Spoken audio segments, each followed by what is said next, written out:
क्या वजह रही जो आपने जो है कांवड़ियों को आतंकवादी कहा और एक नया शगुफा आपने छोड़ दिया और एक नया विवाद शुरू हो गया हिंदू मुसलमान को लेकर? आदमी पुलिस को वर्दी में रहते हुए उसकी वैन से निकाल कर मारे, उसको तो आतंकवादी कहा जाएगा। रशीदी साहब, आपने फिर ये अपना बयान वापस क्यों लिया? इस पर खेद क्यों प्रकट किया आपने? नहीं, खेद प्रकट करने का मकसद ये नहीं है। सवाल ये है कि केशव प्रसाद मौर्य जो उप मुख्यमंत्री हैं यूपी के, वो पाकिस्तान, बांग्लादेश और हिंदुस्तान के तमाम मदरसों को आतंकवादी कह देते हैं, आतंकवाद की फैक्ट्री कह देते हैं। वो किसी को बहुत से लोग आपके बारे में राय दे रहे हैं कि भाई मौलाना साजिद रशीदी जो है वो बीजेपी के लिए काम कर रहे हैं। इस तरीके के बयान वो जानबूझ करके देते हैं। गुजर तो बीजेपी का विधायक है, उसने मेरे खिलाफ एफआईआर क्यों कराई? नौजवानों ने प्रोटेस्ट किया जंतर मंतर पर। छात्रों का ये प्रोटेस्ट था सरकार के खिलाफ। सरकार बैकफुट पर आती हुई नजर आई जब शिक्षा मंत्री का इस्तीफा हुआ। आज पहली बार उन्होंने ट्वीट किया है और कहा है कि मतलब विपक्ष इन युवाओं को जो है गुमराह करने का काम करता है। आपकी क्या राय है इसमें? देखिए, सरकार बैकफुट पर नहीं आई। कहाँ आई सरकार बैकफुट? जेनजी के साथ होना मोहन भागवत का या सरकार का, ये तो अपोजिशन की नाकामी है। मैंने कहा कि भाई मुसलमान का वोट आपको जब मिलेगा जब आप उत्तर प्रदेश में मुसलमान सीएम घोषित करेंगे। तो ये ठीक ठाक इसका असर जा रहा है। मांग की है और ये कहा है कि भाई मुस्लिम मुख्यमंत्री होना चाहिए। तो आपको लगता नहीं है कि इसका सीधे तौर पर ये मांग ही जो है सीधा बीजेपी को प्रमोट कर रही है और बीजेपी का रास्ता आसान कर दिया इस मांग? कैसे कर रही है? मुसलमान अगर अपने हक की आवाज उठाए तो उससे सीधा बीजेपी को फायदा कैसे होगा?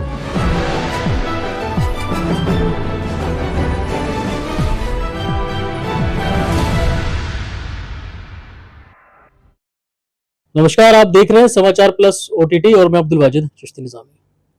इस वक्त मेरे साथ ऑल इंडिया इमाम एसोसिएशन से मौलाना साजिद रशीदी साहब मौजूद हैं। खास बातचीत करेंगे और जिस तरीके से इनके बयान जो है वो विवादित रहते हैं।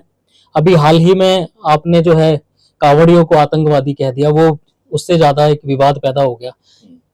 क्या वजह रही जो आपने जो है कांवड़ियों को आतंकवादी कहा और एक नया शगुफा आपने छोड़ दिया और एक नया विवाद शुरू हो गया हिंदू मुसलमान को लेकर के? फिर नहीं, जो आदमी पुलिस को वर्दी में रहते हुए उसकी वैन से निकाल कर मारे, उसको तो आतंकवादी कहा जाएगा। जो आदमी पुलिस स्कूली वैन पर हमला कर दे और बच्चों को इंजर्ड कर दे, उसको तो आतंकवादी कहा जाएगा। जो आदमी पूरे भरे हुए ट्रक के माल को लूट ले, उसको लुटेरा कहा जाएगा। तो मैंने कोई ऐसी गलत बात तो नहीं कही। मैंने तो सिर्फ उन लोगों के लिए कहा है जो कावड़ के नाम पर इस तरह का पाखंड कर रहे हैं। जो सही कावड़िए हैं वो सीधा आते हैं, सीधा जाते हैं, न किसी की वीडियोग्राफी, न किसी को मारना पीटना, न किसी की गाड़ियां तोड़ना, न किसी की चोरी चकारी। वो सीधा आते हैं, सीधा जाते हैं। और खुद कावड़िए इस बात को कह रहे हैं कि हम में 80% लोग गलत घुस गए हैं, सिर्फ 10% लोग सही हैं। तो ये तो कावड़िए खुद कह रहे हैं। इसलिए मैंने जो कहा है कि मैंने कोई गलत नहीं कहा है। मैंने उन लोगों को यानी पूरे हिंदू समाज को एक आईना दिखाने की कोशिश की है कि भाई ये जो गलत हो रहा है ये गलत नहीं होना चाहिए। सड़कों पर बैठकर नशाखोरी करना, भांग पीना, शराब पीना, स्मैक पीना, ये शिव भक्ति हो ही नहीं सकती। ये सब पाखंड है कावड़ के नाम पे। तो रशीदी साहब, आपने फिर ये अपना बयान वापस क्यों लिया? इस पर खेद क्यों प्रकट किया आपने? नहीं, खेद प्रकट करने का मकसद ये नहीं था। देखिए, आतंकवादी लफ्ज थोड़ा सख्त हो गया था। मैंने कहा भाई ठीक है, अगर किसी की भावनाओं को आहत हुआ है तो मैं ये आतंकवादी शब्द वापस ले लेता हूँ। लेकिन भंगेड़ी, नशेड़ी, लुटेरा, ये जो है ये तो सब जुगतू है अभी तक भी। सिर्फ आतंकवादी लफ्ज को मैंने कहा है, अगर किसी को सख्त लगा है तो ठीक है। सवाल ये नहीं है। सवाल ये है कि केशव प्रसाद मौर्य जो उप मुख्यमंत्री हैं यूपी के, वो पाकिस्तान, बांग्लादेश और हिंदुस्तान के तमाम मदरसों को आतंकवादी कह देते हैं, आतंकवाद की फैक्ट्री कह देते हैं। वो किसी को बुरा नहीं लगता, वो सबको अच्छा लगता है, क्योंकि मुसलमान के लिए बोल दिया गया। और मैंने उन गंदे लोगों के लिए, गलत लोगों के लिए ये शब्द बोल दिया कि ये आतंकवादी हैं, तो वो सबको बुरा लग गया। उसमें मेरे खिलाफ एफआईआर भी हुई 4-5 जगह। तो ये मुसलमान को हिंदुस्तान में बोलने से रोका जा रहा है। सच सुनने की लोगों में ताकत नहीं है। सवाल ये है कि अगर इसी को वो अच्छे वे में लेते और कहते कि हाँ भाई ये जो गंदे लोग हैं ये कावड़ में नहीं आने चाहिए, तो इसी का मतलब अच्छा भी निकल सकता था। तो आप कुछ और भी तो कह सकते थे। आपको नहीं लगता कि आपने मौका दे दिया है जो लोग हैं नफरत फैलाने वाले? अब जैसे नंदकिशोर गुर्जर जो लोनी विधानसभा से, लोनी से विधायक हैं, उनके खुद इतने वीडियो वायरल होते हैं, वो खुद विवादों में रहते हैं, उन्होंने ही जो है आपके खिलाफ एफआईआर कराने की जो है मांग की। नहीं, सवाल वही है ना कि जो आदमी खुद इस तरह के नफरती बयान देता है, मुसलमान के खिलाफ जहर उगलता है, उसको मेरा बयान बुरा लग रहा है, ये तो और आश्चर्य की बात है। उन्हीं लोगों को मेरा बयान बुरा लग रहा है जिनके दिमाग में नफरत है, जिनके दिमाग में मुसलमान के खिलाफ एक जहर है, उनको बुरा लग रहा है। जो अच्छे कमड़िए हैं या जो अच्छे हिंदू हैं वो तो अप्रिशिएट भी कर रहे हैं, वो कह रहे हैं कोई बुरा नहीं कहा, अच्छा कहा है, जो भी कहा है। तो वही है कि भाई जो दिमाग में पहले से एक फतूर पाले बैठे हैं, जहर लिए बैठे हैं, इस्लामोफोबिया उनके दिमाग में है, उनको तो बुरा लगना ही लगना है। फिर सवाल यह है कि केशव प्रसाद मौर्य का बयान उनको बुरा क्यों नहीं लगा? इसलिए नहीं लगा कि उन्होंने मदरसों को आतंकवादी कह दिया, आतंकवाद की फैक्ट्री कह दिया। तो ये जो सारी चीजें हैं ये कहीं ना कहीं राजनीति से प्रेरित होकर इस तरह लोग कर रहे हैं, बाकी कुछ भी नहीं। इस बयान के बाद आपको कहा जा रहा है, बहुत से लोग आपके बारे में राय दे रहे हैं कि भाई मौलाना साजिद रशीदी जो हैं वो बीजेपी के लिए काम कर रहे हैं, इस तरीके के बयान वो जानबूझ करके देते हैं, जबकि विपक्ष को इससे कोई आपत्ति नहीं हुई, वो खामोश है। नहीं, नंद किशोर गुर्जर तो बीजेपी का विधायक है, उसने मेरे खिलाफ एफआईआर क्यों कराई? फिर बताएं आप। मुजफ्फरनगर में जो मेरे खिलाफ एफआईआर हुई वो भी बीजेपी के लोग हैं। तो अगर मैं बीजेपी के लिए काम कर रहा हूँ तो बीजेपी के लोग मेरे खिलाफ एफआईआर क्यों करा रहे हैं? फिर तो मेरे खिलाफ अपोजिशन को एफआईआर करानी चाहिए थी। अपोजिशन का तो कोई आदमी बोल भी नहीं रहा है, एफआईआर तो दूर की बात है। तो ये कह देना कि बीजेपी के लिए काम कर रहे हैं, ये हर आदमी की अपनी सोच है, कोई कुछ भी कह सकता है, लोकतांत्रिक देश है। तो एफआईआर हो गई आपके ऊपर, अब इस क्या कार्यवाही कर रहे हैं आप आगे इसमें, आगे की तरफ? मैं क्या कार्रवाई करूंगा उसमें? वो तो जो एफआईआर हुई है उसके बाद देखा जाएगा जो भी होगा। अभी तक मेरे पास किसी का फोन वोन नहीं है, मैं भी सुन ही रहा हूँ कि हाँ ऐसे हो गया वैसे हो गया। मेरे पास किसी का, ना किसी पुलिस वाले का फोन है, ना कोई एफआईआर की कॉपी है, ना मुझे कहीं बुलाया गया। सुन रहे हैं कि हाँ ऐसा हो गया है। तो क्या लग रहा है कि मतलब आपके जरिए, जैसे आपने बयान दिया, फिर आपके ऊपर एफआईआर करने के जो है वो मांग हो गई, कई हिंदूवादी संगठनों ने प्रोटेस्ट भी किए, तरह तरह के जो है बयान वायरल हुए, क्या एक दबाव बनाने की भी कोशिश की जा रही है जिससे कि आगे आप इस तरीके के बयान ना दें क्या? नहीं, मैं तो देखिए सच बोलता रहूंगा और सच बोलूंगा। अगर कहीं बुराई मुझे नजर आएगी, हमने तो अपने लोगों के बारे में भी कहा कि जो आदमी बम बांध के फट जाए, इस्लाम में उनकी कोई जगह नहीं है, वो जिहादी नहीं है, उसको जिहादी नहीं कहा जाता, वो सीधा आतंकवाद है। क्योंकि इस्लाम में इस तरह की प्रक्रिया है ही नहीं कि आप बम बांधो और फट जाओ और लोगों को, बेकसूर लोगों की जान ले लो। तो ये जो सारी चीजें हैं, हमें तो सच बोलने की आदत है, मैं अब भी बोलता हूँ, आगे भी बोलूंगा। अभी नौजवानों ने प्रोटेस्ट किया जंतर मंतर पर, छात्रों का ये प्रोटेस्ट था सरकार के खिलाफ। सरकार बैकफुट पर आती हुई नजर आई जब शिक्षा मंत्री का इस्तीफा हुआ। आज पहली बार उन्होंने ट्वीट किया है और कहा है कि मतलब विपक्ष इन युवाओं को जो है गुमराह करने का काम कर रहा था। आपकी क्या राय है इसमें? देखिए, सरकार बैकफुट पर नहीं आई, कहाँ आई सरकार बैकफुट पर? भाई ठीक है, धर्मेंद्र प्रधान का इस्तीफा ले लिया गया, धर्मेंद्र प्रधान ने इस्तीफा दे दिया, इसका मतलब ये थोड़ी सरकार बैकफुट पर आ गई। सरकार ने जेनजी की आवाज को सुना और प्रधानमंत्री जी ने भी सामने आकर कहा कि भाई ये जेनजी हैं, नौजवान हैं, इनकी बातों को सुनना चाहिए और कोई बात नहीं, गलतियां हो जाती हैं, वो जवान ही क्या जो जिससे गलती ना हो। तो ये जो सारी चीजें हैं वो तो सरकार ने तो उसको अप्रिशिएट किया है, सरकार ने अप्रिशिएट किया है उसको। प्रधानमंत्री आए खुद, उन्होंने काफी सारे अपने बयान जारी किए सोशल मीडिया पर। अब तो आरएसएस के जो चीफ है मोहन भागवत, उन्होंने भी कह दिया कि मतलब छात्रों की ये मांग, युवाओं की ये मांग गलत नहीं थी, सही है। अब इस पर क्या रवैया रहेगा? मैंने एक दिन पहले एक वीडियो डाली थी प्रधानमंत्री का बयान आने से एक दिन पहले, और मैंने कहा था कि देखिए प्रधानमंत्री जी, आप पूरे देश के मुखिया हैं, बड़े हैं, जो जवान जिस तरह से उनको पकड़ा जा रहा है और उनके फ्यूचर खराब करने की बात की जा रही है, आप बड़ा दिल दिखाते हुए इनको माफ कर दें, इनकी ज़िंदगी ख़राब ना हो, इनको आगे चलकर नीट के इम्तिहान देने हैं, इनको आगे चलकर फ्यूचर में कुछ करना है, देश का मुस्तकबिल है। वो एक दिन पहले मेरी वीडियो अच्छी खासी वायरल हो गई वो, और मैं समझता हूँ कि अगले दिन प्रधानमंत्री जी का बयान आ गया कि हमने सबको माफ कर दिया। जेनजी के साथ होना मोहन भागवत का या सरकार का, ये तो अपोजिशन की नाकामी है। अपोजिशन जिस तरह इसको भुनाना चाहता था, अपोजिशन जिस तरह इसको जो है एक विवाद खड़ा करके कहीं ना कहीं सरकार को घेरना चाहता था, तो सरकार ने तो उनको चारों खाने चित कर दिया। उनके पास अब बोलने के लिए कुछ बचा ही नहीं। फिर वो इस बात पर आ गए कि साहब बच्चों को मारा जा रहा है, बच्चों को पकड़ा जा रहा है, तो सरकार ने वो भी विफल कर दिया उनका कि भाई हमने सबको माफ कर दिया, छोड़ दिया, सबको खत्म कर दिया। अब उनके पास कोई मुद्दा है ही नहीं इस तरह का कि वो सरकार को घेर सकें, सरकार के लिए बात कर सकें। सरकार ने, जब सरकार किसी की बात को मान ले, देखिए किसान सड़कों पर आए थे, सरकार ने उनकी बात को मान लिया, भले इसमें थोड़ा टाइम लगा। यही मामला जेनजी प्रोटेस्ट का है, उनकी बात को सरकार ने मान लिया, पेपर लीक पर एक सख्त कानून बन गया, धर्मेंद्र प्रधान का इस्तीफा हो गया। इतने में बात खत्म हो गई। नहीं तो क्या होगा इसके अलावा? इसके लिए क्या होगा? नीट का इम्तिहान तो हो रहा है, नीट का इम्तिहान तो हो रहा है और बच्चे उसमें पास भी हो रहे हैं।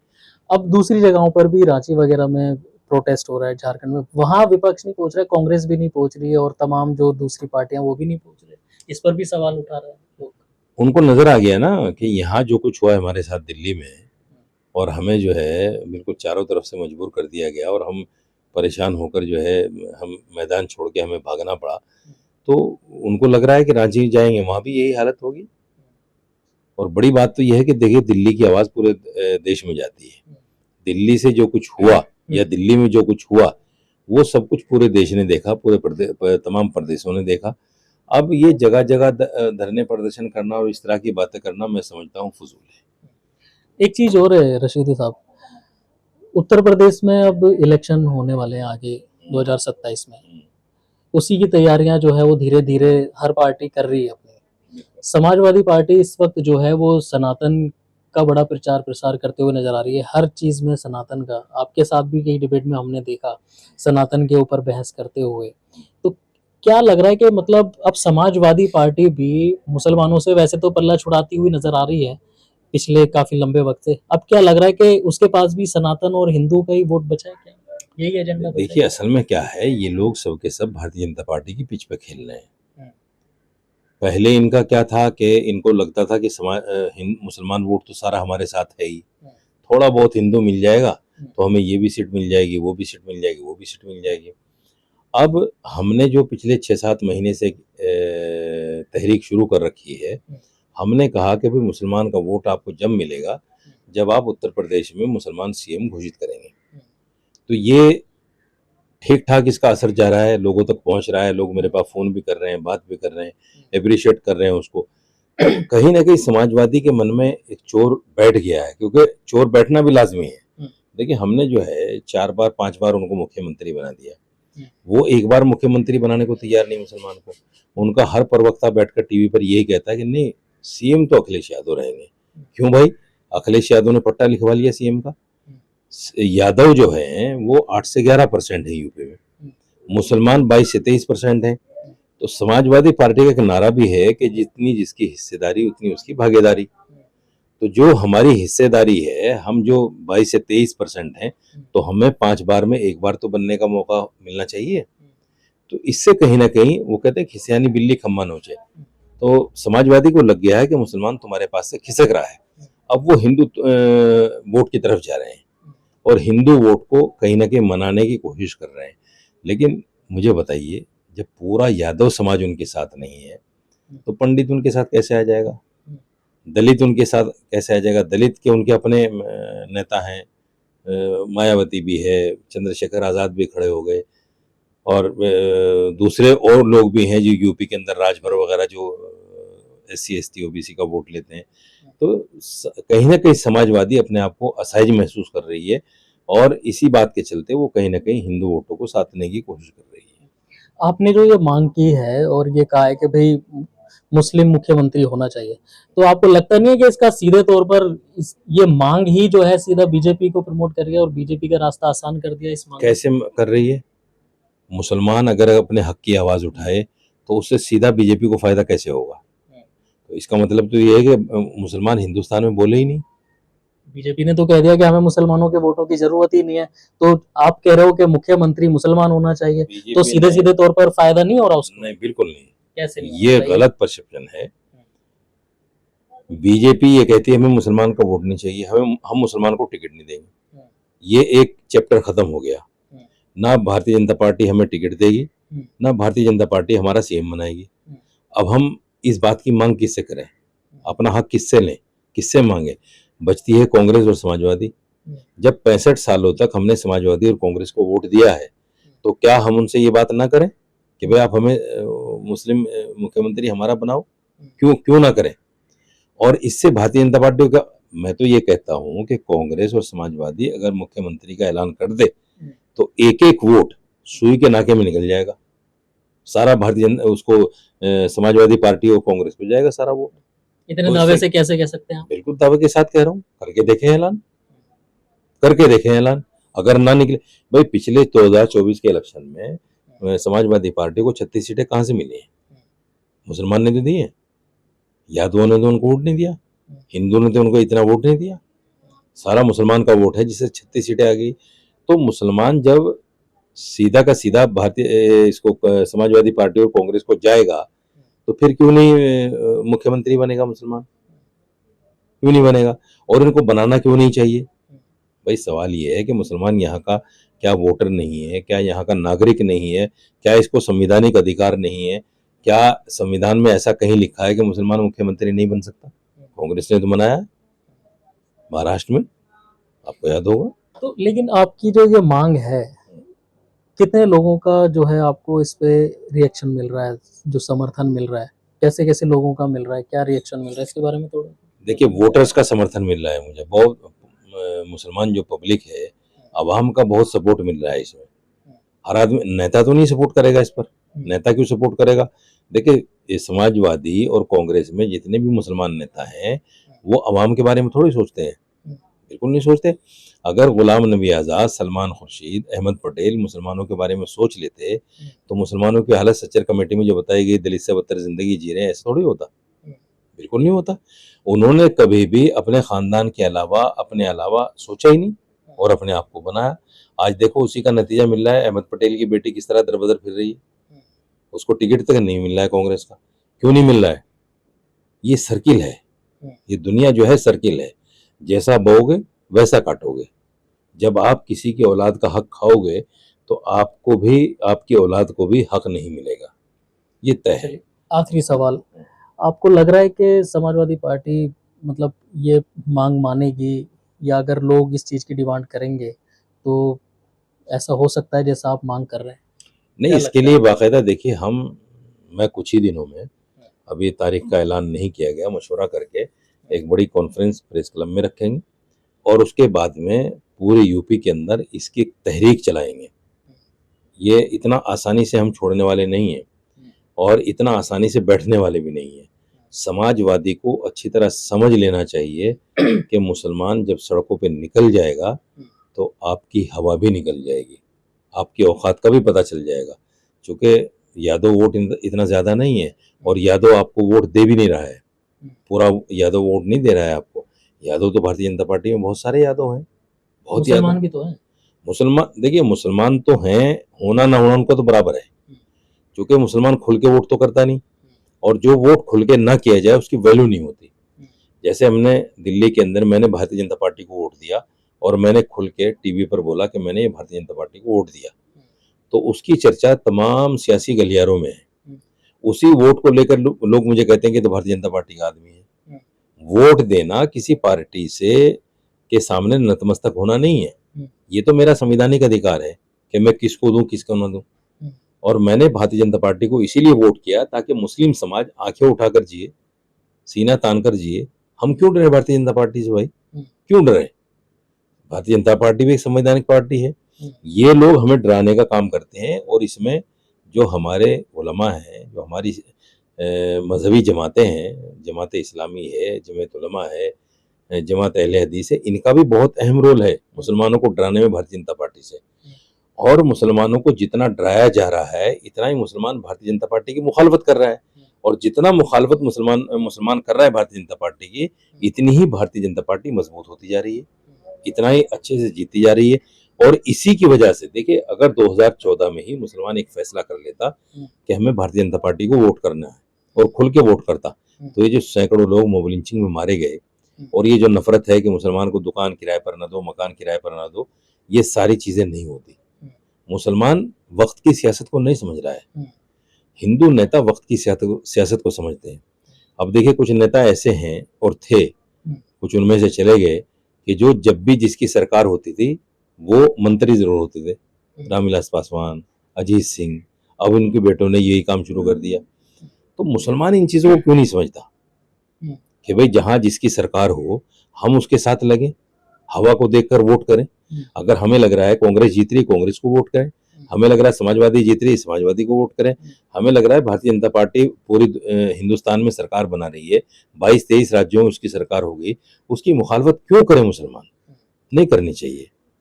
तो ये तो उनकी भी जिम्मेदारी बन जाती है ना, जब कौम के रहनुमा हैं, आप जैसे जिम्मेदार लोगों की भी तो जिम्मेदारी बन जाती है ना। मैं वही तो कह रहा हूँ कि हमारे जो रहनुमा है कौम के, उन लोगों ने भी तो वही काम किया जो राजनीतिक लोग कर रहे हैं, भारतीय जनता पार्टी से डराने का।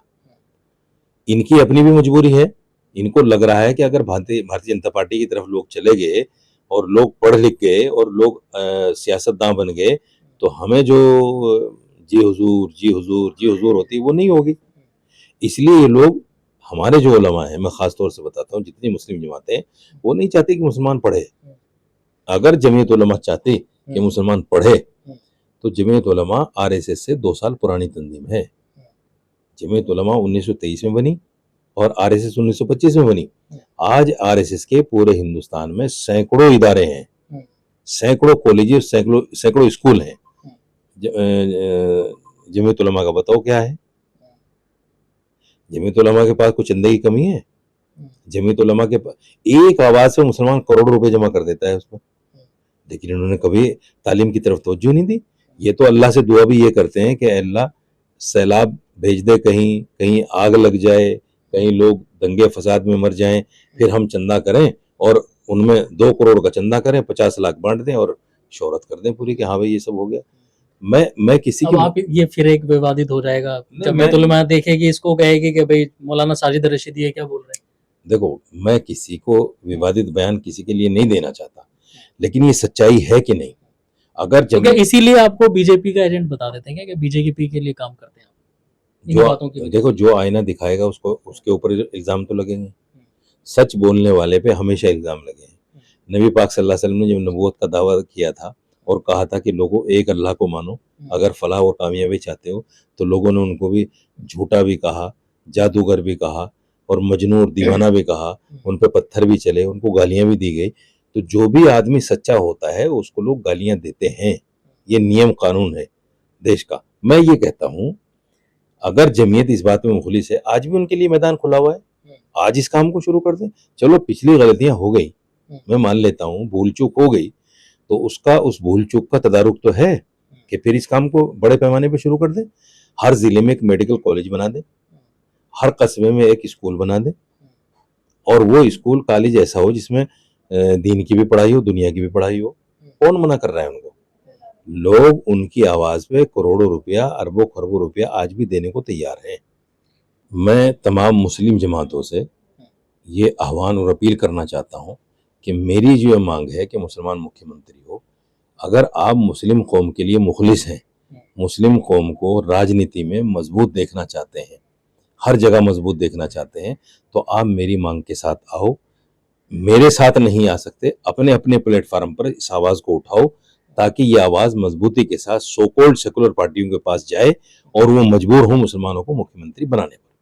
चलिए, नहीं करना चाहते ये लोग। चलिए, बहुत बहुत शुक्रिया साजिद रशीदी साहब बात करने के लिए। देखिए, ये वो तमाम बातें हैं, और एक जो नई मांग और एक नया सवाल जो मौलाना साजिद रशीदी साहब ने उठाया है कि उत्तर प्रदेश में इस बार 2027 के इलेक्शन में मुख्यमंत्री का जो उम्मीदवार है वो किसी मुसलमान को होना चाहिए, तब मुसलमान समाजवादी पार्टी को वोट देगा। तो ये एक बड़ी मांग इन्होंने की है, और इससे कहीं ना कहीं सियासत के अंदर एक सरगर्मियां भी जो है वो तेज हुई हैं, और हर आदमी इस पे अपनी अपनी अलग अलग राय दे रहा है, अलग अलग जो है अपने सोच विचार कर रहा है। लेकिन अब आने वाले इलेक्शन में, आने वाले वक्त में ये सब क्या माहौल बनता है चुनाव का, ये तो आने वाला वक्त ही बताएगा। साजिद रशीदी साहब से फिर अगली किसी कड़ी में मुलाकात करेंगे, बात करेंगे। इस पूरी बातचीत पर आप अपनी क्या राय रखते हैं, कमेंट करके जरूर बताइए। दिल्ली से समाचार प्लस जी OTT के लिए मैं अब्दुल वाजिद चिश्ती निज़ामी।